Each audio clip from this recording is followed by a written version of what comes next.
Yeah, always sounds really weird when I'm like, recording in progress. So what I'm going to do is I'm going to share some slides, and I don't propose to just read the slides to you because I'm going to send them to you afterwards. But sometimes it helps just to have something to focus on, rather than me kind of waving my hands about a lot, which is what I tend to do when I talk. So share screen.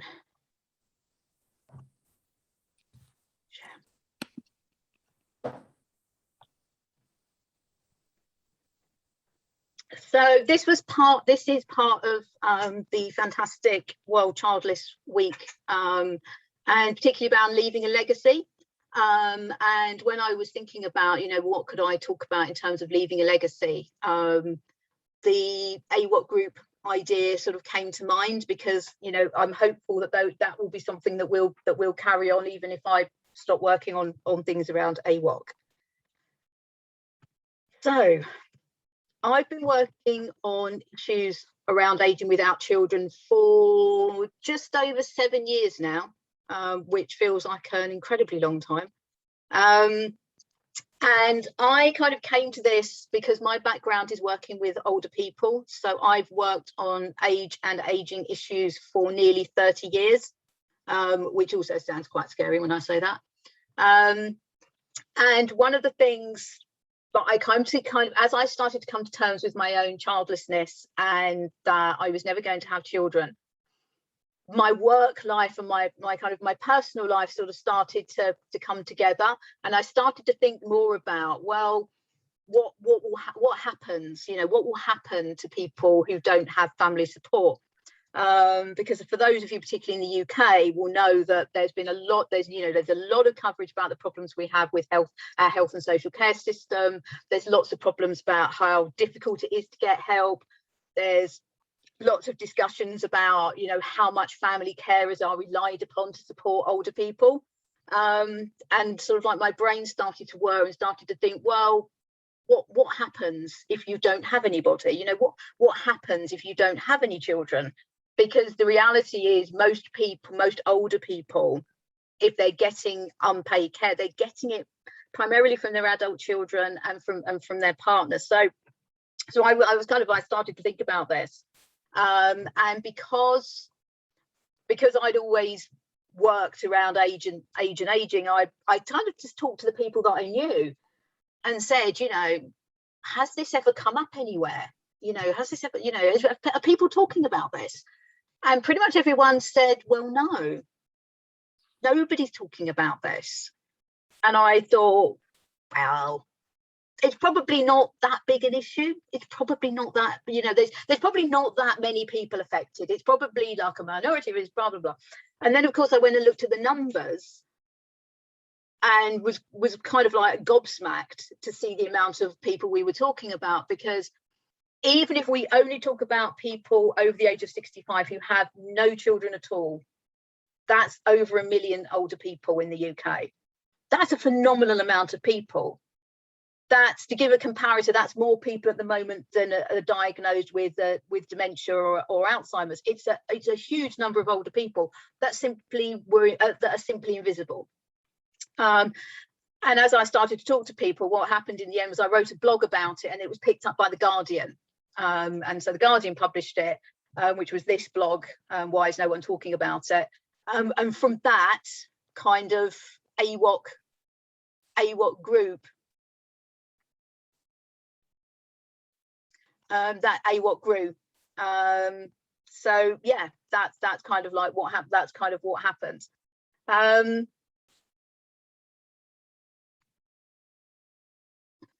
can I move this along? Yes. So very briefly, I can now say that Aging Without Children is a registered charity, and it only became a registered charity this year. And I've included here something about the objects of the charity, which are framed in a really odd way that you have to frame things by the Charity Commission. And one of the things about being a registered charity now is that you know, people start to take you a little bit more seriously in a kind of, well, you're a proper organisation and all of that. But yes, we had to include the phrase to promote the relief of elderly people, which we wouldn't really have wanted to use, but apparently that's the law, that's the wording we're required to use by charity law, so that's what we've had to do. So when AWOC, when I first started to work on AWOC issues back in 2014, as I said, one of the things that I really wanted to know was what did people think? You know, what were people concerned about? And we did a big survey of 400 people to ask them, you know, what are you concerned about? What are your, you know, like, what are your hopes? What are your fears? You know, what are your worries? And one of the things we said to them, would you find it useful to be in touch with other people aging without children? And they said that they would. So based on that, we thought, well, you know, it would be good if we could sort of like, we could set up some groups so that people could start to talk to each other. And then a couple of years later, we did a piece of work which was for a funding application, where we did more work around groups and how groups might work. And what they came up with was really sort of like three things, which was around mutual support and understanding, knowledge and information, and how to find some solutions and how to influence things. And so the AWOC groups have sort of like a purpose, you know, 4 purposes really. So the first is for it to be a safe place where people aging without children come and share experiences and ideas, because one of the things that people say to us a lot is, I don't feel I can talk about this in other places. They don't really understand. They don't really understand how it is. You know, particularly people have said it's the grandchildren thing. People talk a lot about their grandchildren. I don't have any grandchildren. I feel excluded from the conversation. I don't feel that I can join in. I want to talk to other people who understand how it is. So that was the first thing. So that you can get support from your peers. So for people who understand, and then the things that are probably slightly different about AWOC groups as opposed to other groups is there's also something about AWOC groups which is about raising awareness and about coming up with solutions, because a lot of this has been rooted in what happens when I get older. What happens when I get old and I don't have support? What will happen to me? So a lot of it is also about working on a local level with local authorities or with other organisations to influence what goes on locally, to make sure that people aging without children aren't forgotten about.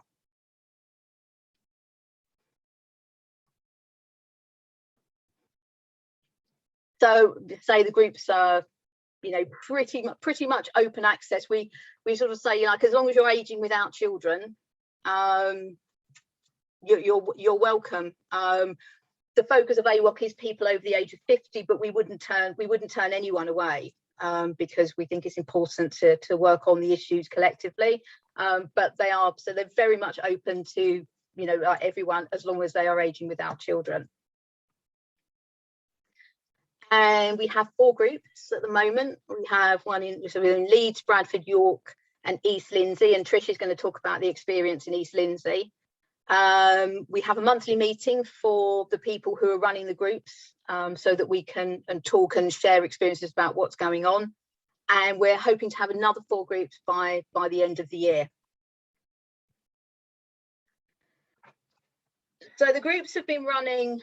York has been running the longest. That's been running for 5 years now, I think. And they meet on a monthly basis. They have their own website. They did a lot of research on COVID-19. They have written a play called No Kidding, where they have different scenarios of what it's like to age without children and some of the issues that can come out of that. And they use that as a training tool to work with organisations. So they work with people who provide care, for example, or they work with hospitals to say, okay, so these are some of the issues that people are concerned about, and to help people think through what some of those are. Group in Leeds, they provide more information-based seminars. They have talks from solicitors and co-housing and people like that. And they've been on BBC News. They were on BBC News 2 or 3 years ago, talking about aging without children at Christmas time. And tomorrow they have their AWOC and Proud session at the Leeds Age Proud Festival. And in Bradford, they used COVID as an opportunity to get the council to adopt a motion specifically supporting people aging without children and committing to work with the local group. So to actually get the council to realise that there are people there aging without children as a specific group of people. And they've persuaded the local hospital trust to provide training on working with people aging without children. So that's been really, really good.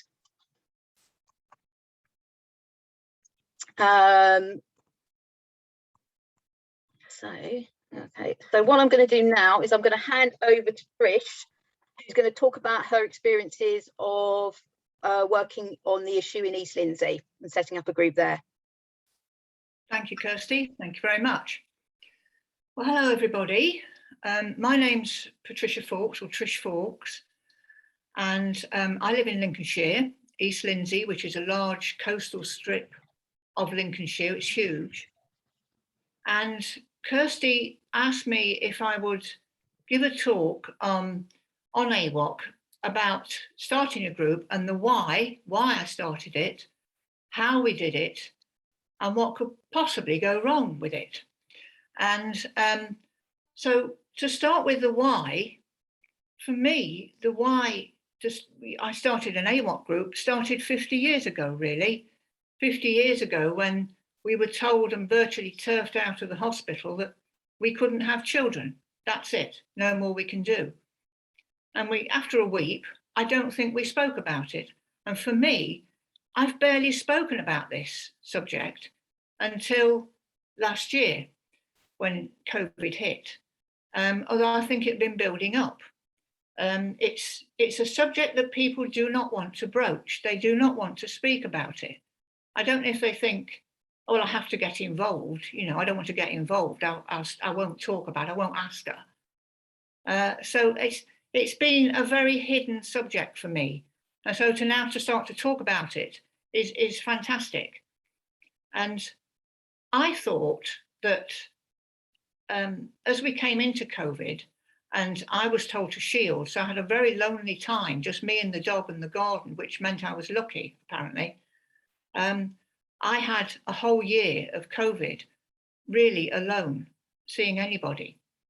And friends that I'd had in the past had disappeared. They disappeared to grandkids. Our interests had differed. And I'm going to quote Kirsty here from the AWOC site, because I found this so true. And it's a piece you were writing, Kirsty, and you said that the friends that you have in your 40s, 50s and 60s will be very different to the friends that you have in your late 60s, 70s and 80s. And that is just so true. In my case, I find that very true, because I feel I've almost been left with nobody. They disappeared. And as we came towards the end of COVID year, and all was talk of children and families, and grandmas were everywhere wailing at the windows. I mean, I'm not being funny, but they were everywhere. There was grandmas at the gate, there were grandmas at the door, and Boris Johnson was on talking about families, and you sit there and you're shouting at the telly and you're going, well, what about me? This feels like discrimination, this does. What about me?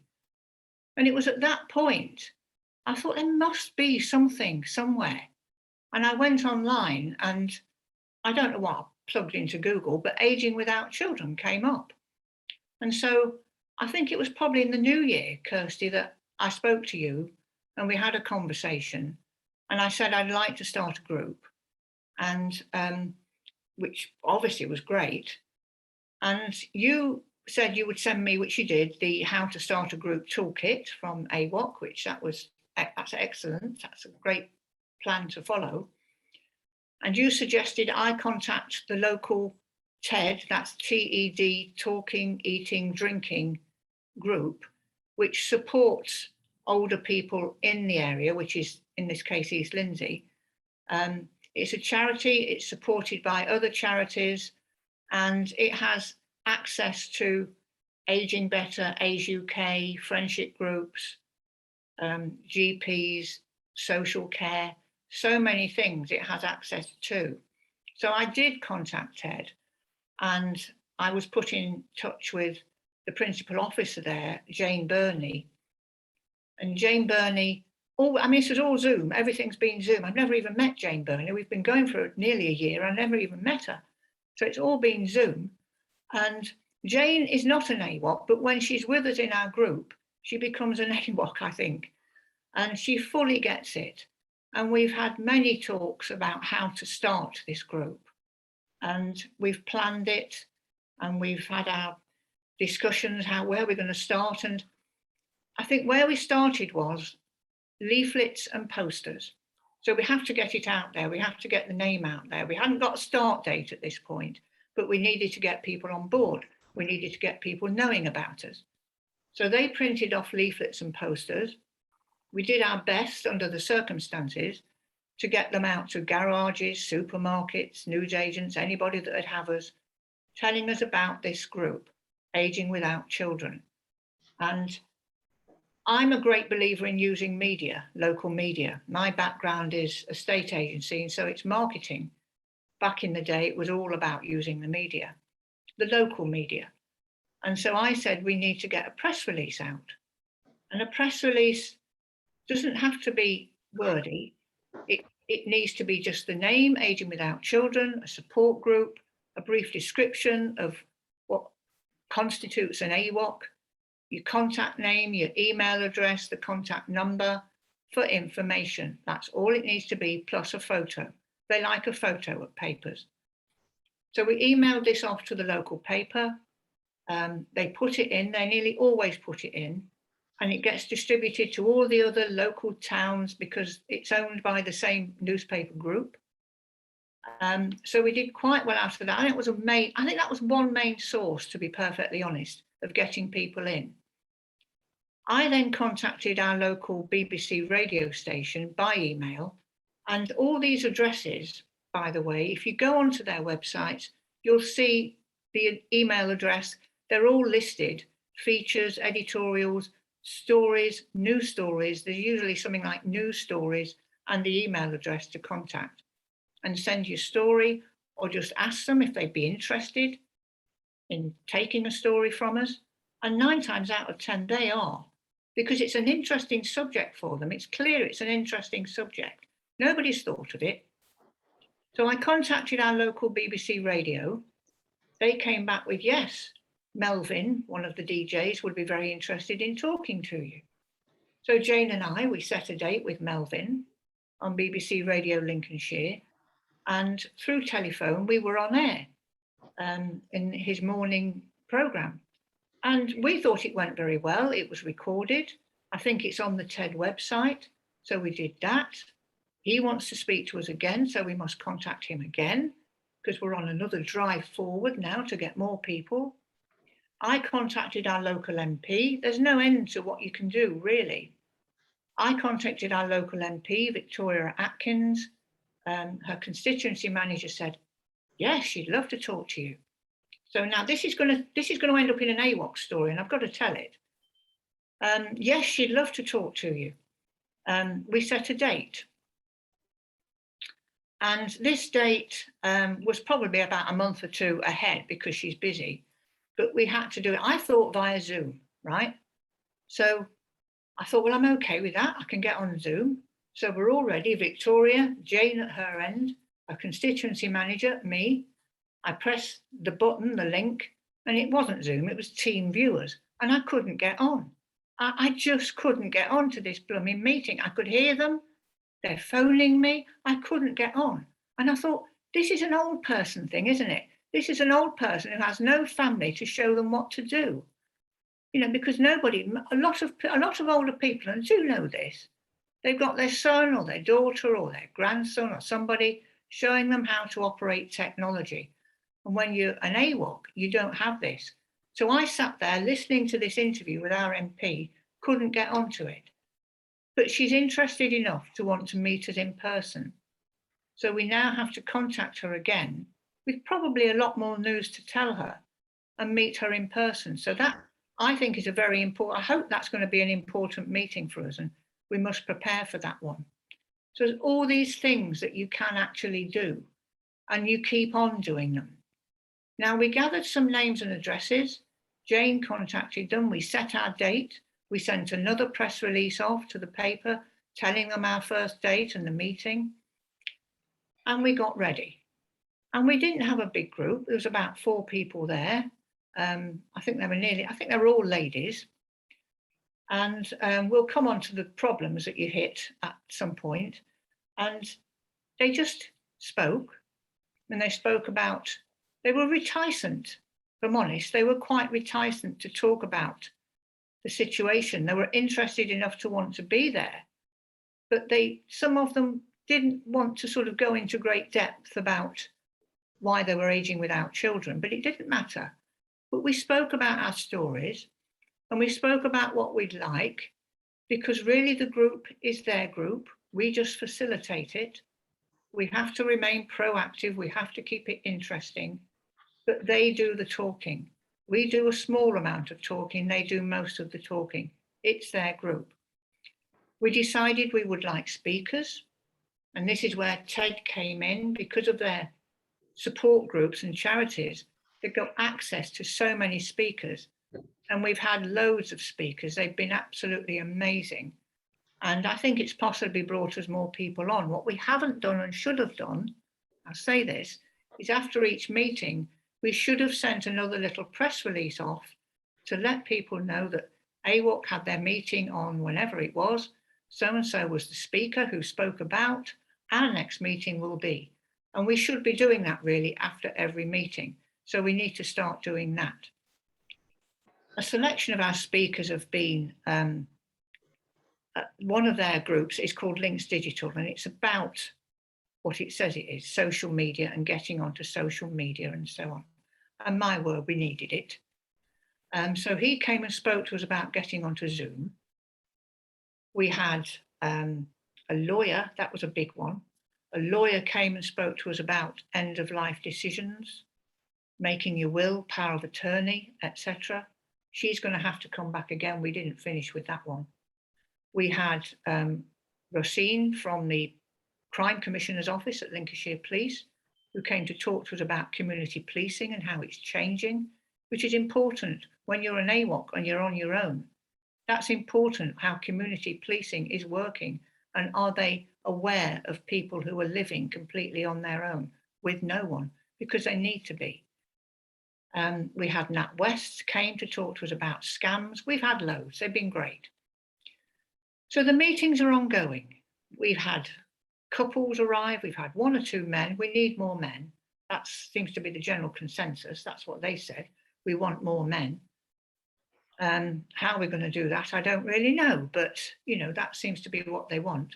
But it's going well, but we need to drive it forward again. So we need another series of media press releases and so on. Now, what can go wrong is the first thing that goes wrong is when they try and get onto Zoom. Because your first meeting, we had a row of people and all we had was their foreheads. You had foreheads, you had a chin, you had a blank space, you know, and you'd be going, Glenda, we can't see you. Glenda, we can't see you. Press, and no matter how many times you told them to press a button, they wouldn't press it. So we just had to blunder on anyway. And Jane said, we'll have to get Links Digital in and speak to them, tell them how to do it. And he did. And he had one-to-one meetings with them, again, to show them exactly what to do on Zoom. So we got that problem out the way. The other problem can be just getting people on board, but keeping them interested. because you can't please all of them all of the time, but you can let them try and lead the group while you facilitate. Make sure nobody's droning on and on forever, you know, just sort of butt in a little bit. I think it's a question of keeping it active, being proactive all the time. And we're having to be proactive now and have another sort of how we're going to now drive this forward. And we've actually got a meeting, myself, Jane and Ted, in person next week, which I will see as another press release option, that we've met in person. Let's send that off to the paper. So, I mean, that is a brief run through how we started. We've only been going since about April-ish, April, something like that. We haven't been going long as a group. So we're a very new group, so we're still learning. And you can see the opportunities for it. You really can. It's got huge opportunities. We need to branch out. We need other groups in our area. It's a huge county. And I'm just hoping that there's people out there amongst you who really will be interested enough to start an AWOC group, because it's worth it. It's really worth it. We need to get the name out there. And I think a very quick run through how to start a group, how it goes wrong, etc. And I think I'm done. And thank you very much for listening. Thank you. That's brilliant. Thank you, Trish. That's really, really helpful, because I think there's lots that you can learn from, as you say, from people who've actually done it. Still doing it, really. Still doing people who are still doing it. And I think, to add to what Tricia said, I mean, one of the things that we found is that is where you meet. Yes. Is obviously really important, where you meet. I mean, you know, hopefully we'll be able to go and meet in person more, which would be brilliant. But the York Group, for example, meets in a pub. Yes. They have a room in a pub. One of the things that has come through quite strongly when we've talked to people about the groups is what we'd like to do is just meet in normal places like pubs and cafes, you know, garden centre cafes, that sort of thing. Yes, you have the privacy thing, don't you, though? Because we're talking about quite private stuff, so you've got to be in a private situation. It is the decision of the group if that's what they want to meet in a pub. When they meet in a pub, what they do is they have a room in a pub. Oh, right. They don't meet in the middle of the pub. They have a room off in a pub, but that enables people to have the sort of like the privacy to have the meeting in the room in the pub. But then what York do is they either have lunch together, or they have food together afterwards, and that's one of the things that works very well. So to make it really social, to make it an opportunity for people kind of like to get together and just kind of like enjoy themselves and have a chat and have a drink and a coffee and all of that sort of stuff is really a really important part of it as well.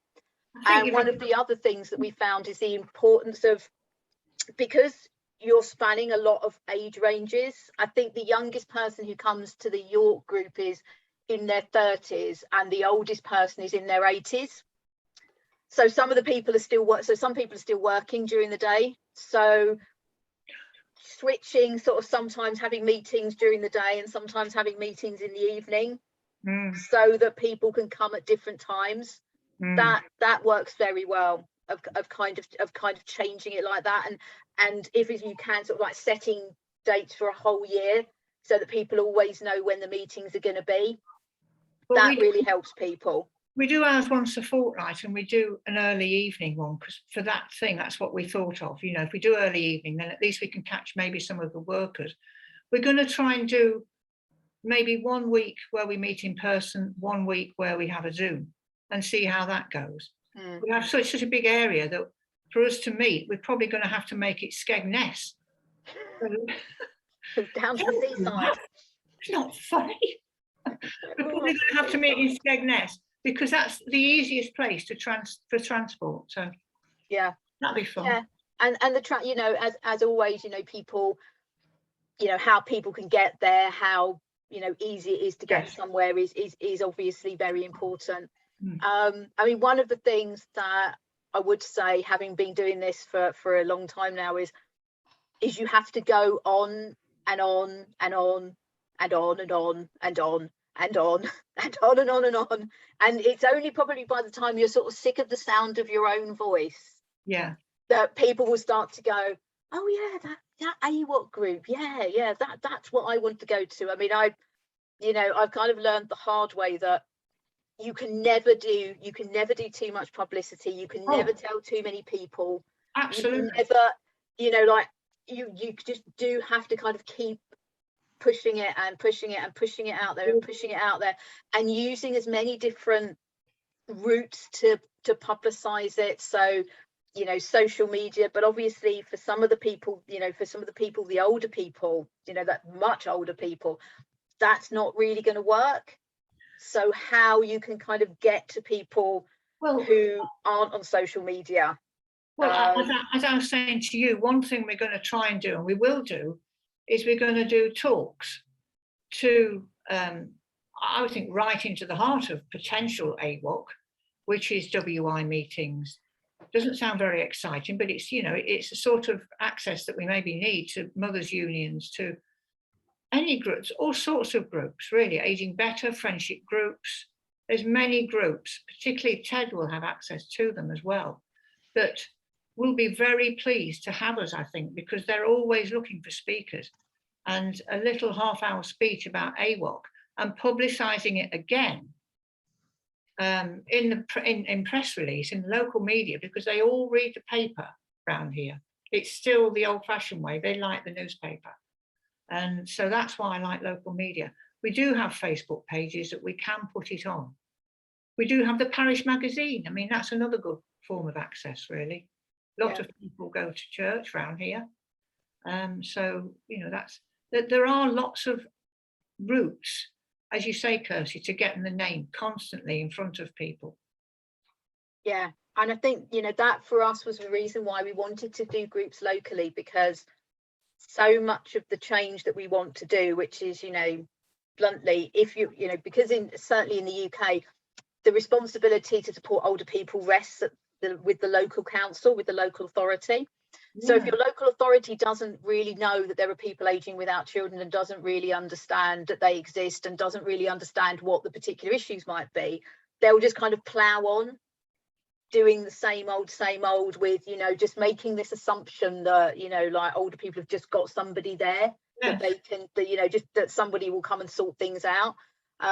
So a big part of it is about you can only do that locally.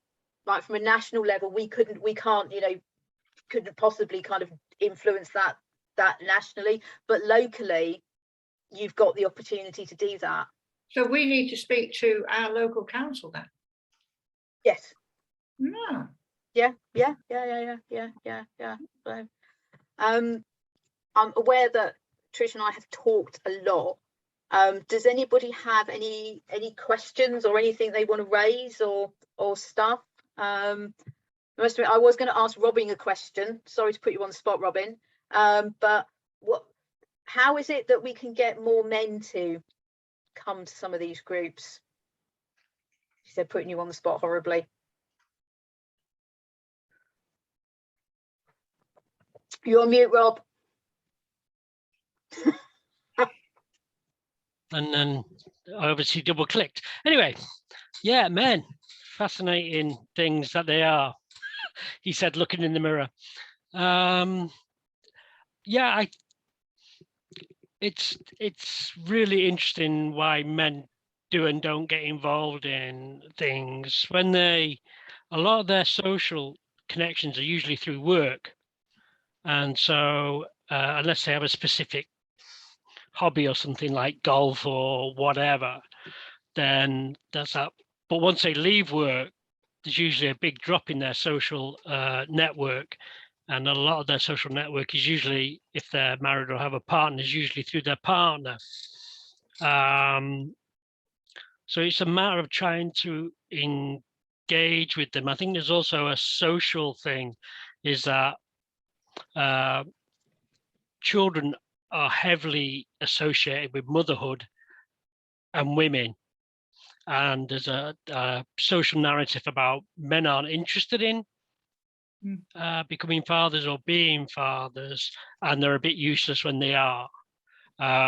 So there's a couple of things that are really quite broad that are influencing them. And I think there's something about men and not wanting to access help because they're sort of conditioned into that.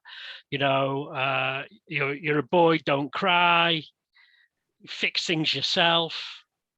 So there's sort of attitudes that come through. I think part of it is finding a champion. Somebody will stand up and say, well, I'm like this, and to see the positive side of things. So, I mean, for me, food is great. I'll go anywhere for food.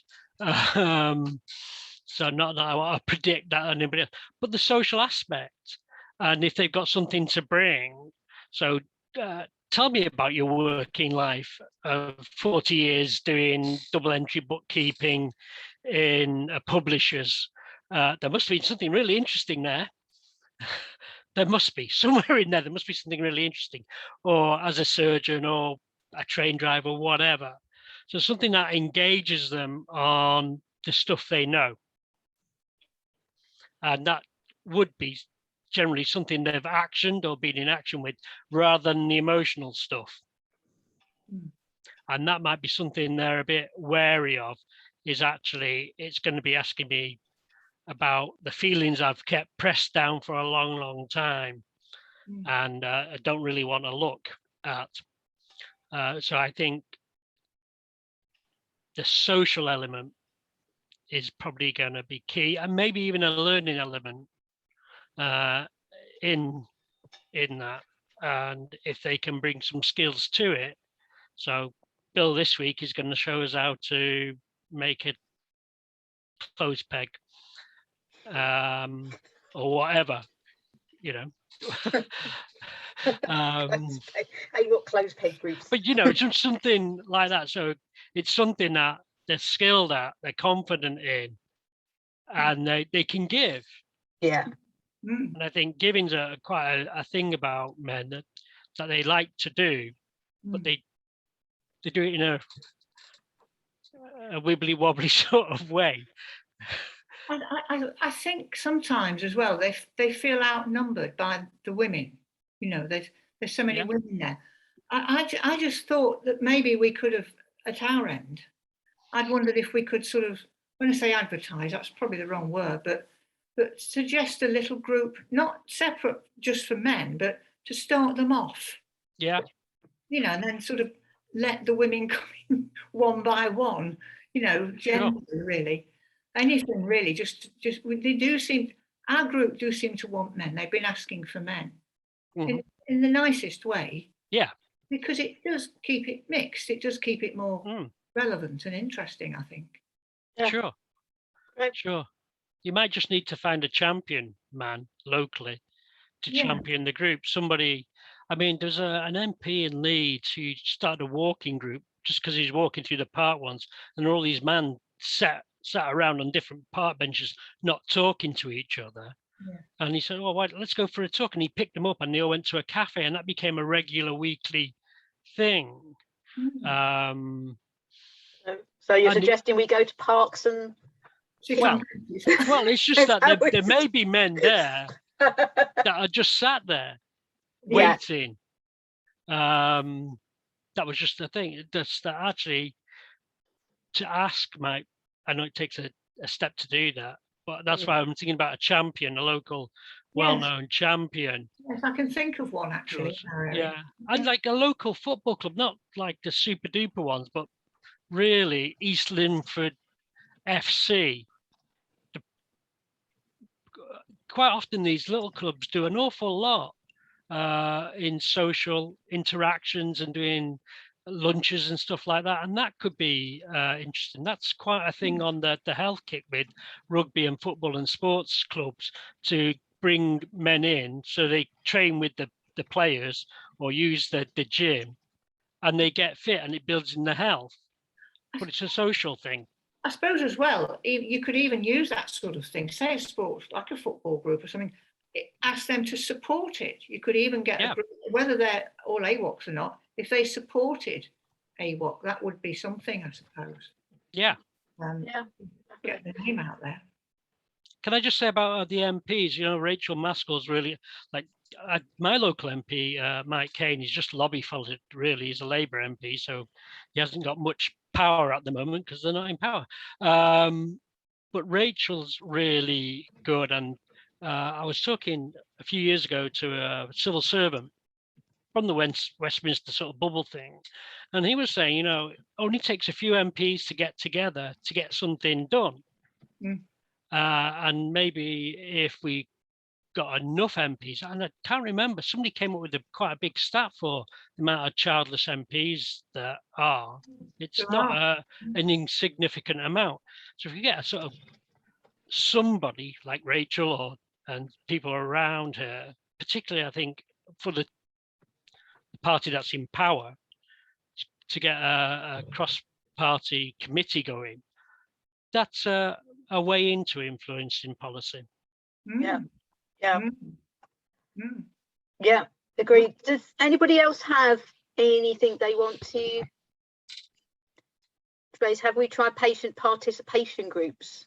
I think one of the things as well is that I'm kind of, I suppose I'm slightly, because I think they are a good way, but one of the challenges that we've had is there's this big loneliness agenda that if you're in the UK particularly, but I think it's also more in America and in other countries now, there's a big agenda around loneliness and lots more lonely people, and we need to do something about loneliness, which we absolutely do. But I've had lots of conversations with funders who said, when I've talked about aging without children, they've done, well, it's just loneliness, isn't it? Yeah. And I'm like, yes, it is. It's loneliness is a part of it, but actually there's a whole load of other stuff over here which is around equality and, you know, getting, you know, fair treatment and being treated equally in services and not being disadvantaged because you don't have an adult child sort of shouting for you and all of that sort of stuff. So yes, loneliness is part of it, but it's so much bigger than that. And I think there is kind of like a will to sort of like, there's often a kind of quite oh, can we just park it under loneliness and not really worry, and then that will deal with it.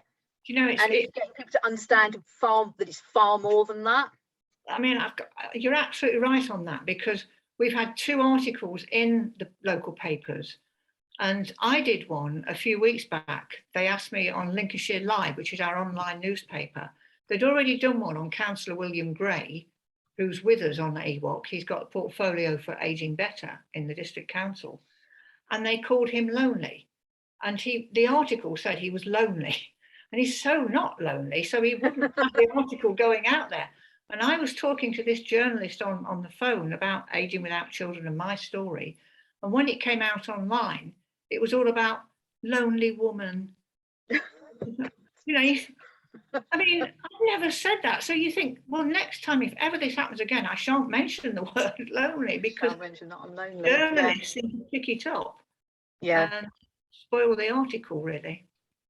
And I think that is often something, you know, as anybody who's done any work with the media will know, is that what you send the media to put in and what they actually put in sometimes don't really, so that there is that whole educational piece which is around, you know, it's a part of it, but it's actually a much bigger issue than that. It's about people aging without children being treated equally and being able to access things equally, so things mustn't rely on there being an advocate, because advocacy is like one of the, you know, like when we first did the survey, advocacy came up constantly. You know, who is going to speak for me if I'm not able to speak for myself?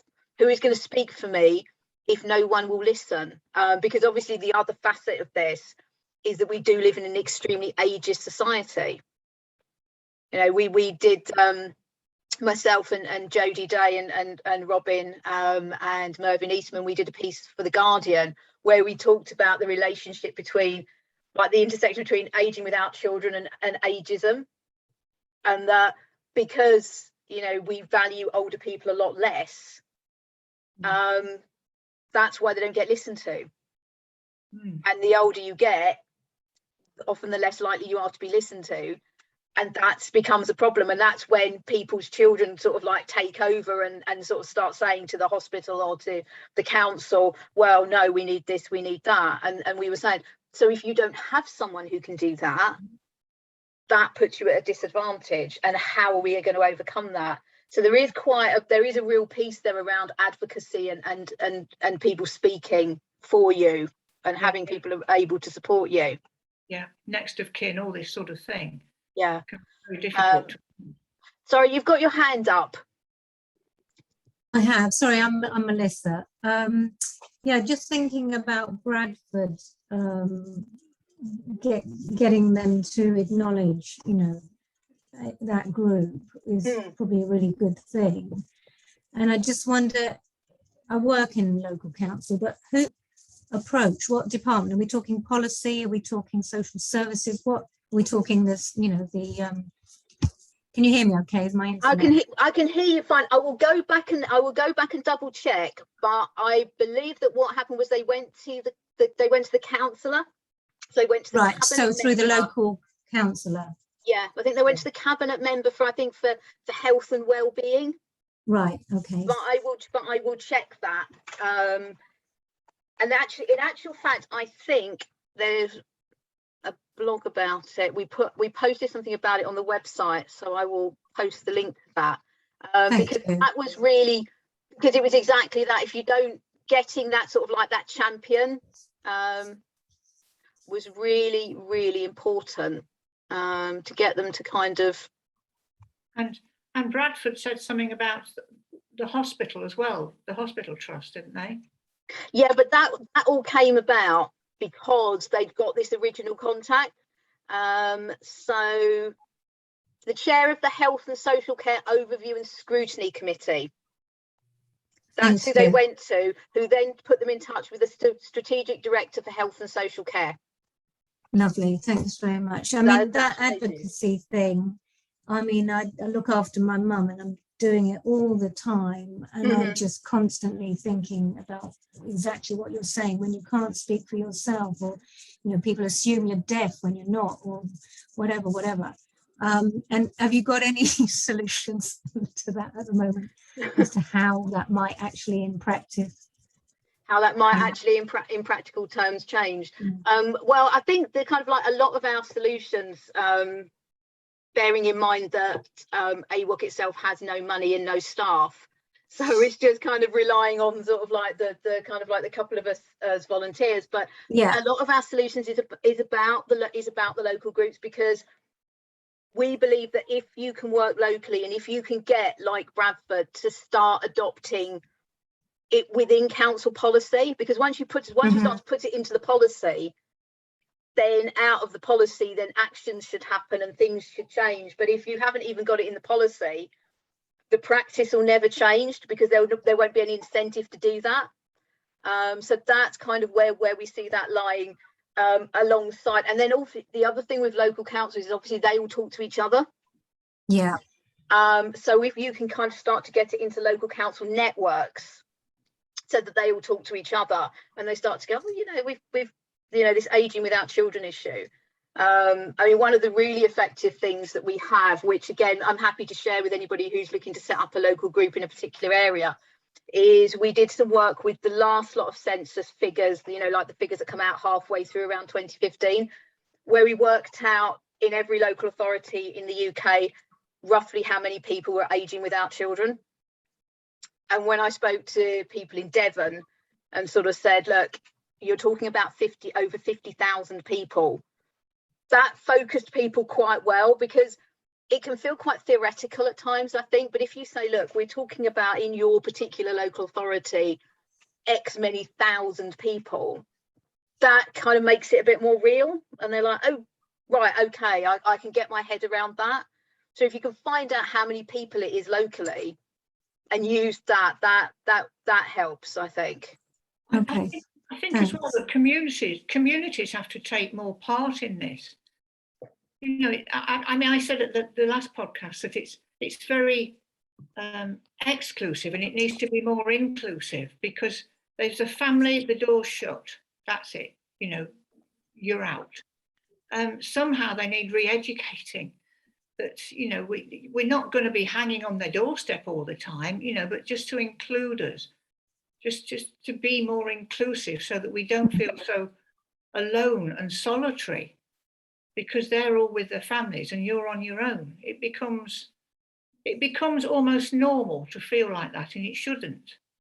It shouldn't. Yeah. I don't know how we do that, but that's something else that I feel that we as a group can do that. I think that's something that we as a group, in our group, is quite prevalent in our areas. We can, you know, we can talk about that and try and find some sort of way of getting it out there. I think that's very true. And I think one of the things we did a bit of work around, you know, how do you get the message through to people? Because we don't want this to be like a big divide, you know, like with us on one side and, you know, families on the other. You know, one of the things we were saying is like, what's really interesting about aging without children is when you start to talk to people, the very first reaction I tend to get is, I've not thought about it. The second reaction is, I know somebody who doesn't have, I know someone who's older who doesn't have any children. And we were saying, like, you all know someone who's aging without children. Everybody knows somebody, everybody does. And it's being that normalizing it. It's normalizing it so that people go, actually, yes, I know people like that. You know, these are people in our community. We all know them. Let's stop making them sort of other and different. Mm. Mm. Just put that in the chat. But yeah, so for people who do want to set up a group, if you drop an email over to the AWOC email, and then we can kind of have a conversation about it and invite you along to the monthly meetings and stuff. But yeah, more than happy to do whatever we can. And you know, if you download the guide, that's really helpful as well, because that's got a lot of information about, you know, who, when, what, how. It's got like you know, lots of suggestions around publicity and venues and what you can do, and it's got like a sort of like a program for the first couple of months as well, so with some suggestions for ideas and speakers and topics like co-housing and looking at power of attorney and, you know, carers issues and all of that sort of stuff. So there's a lot of stuff that you can use that's already in place, and I think the more that we talk and the more that we share and the more that we, you know, like bounce ideas off each other, the more we're going to be able to move it forward. So does anybody have anything, last points they want to make before I end? Because I know some people are kind of going over to the thing that's at 8 o'clock. Should we just mention Professor Mo Ray's research, that I think she's getting ready to publish her latest research that she's done in our area about people aging without children. It's worth mentioning. I know that I'm sure she'll post it on the AWOC site, hopefully anyway, Kirsty, but she's been doing research in our area on aging without children, and, you know, each interview took an hour. I did one, and it went into great depth about how we live and the problems we face and so on. And they put it all together at Lincoln Uni, and it'll be interesting to see the results, I'm guessing. But I think they're getting ready to publish them. Oh, brilliant. Well, we should look out for that. As I say, there is like research is another thing we haven't even touched on, which is a whole other area. But yeah, the more research there is, the more information there is, the more we raise awareness, the more it becomes normalized, the better. So thank you ever so much, everybody, for coming along. And say, drop us an email, and we'll put the recording up, and I'll send the slides round. And thank you very much. Thanks, Kirsty. Thank you. Have a good evening, everyone. Bye. Bye. Bye-bye. Bye.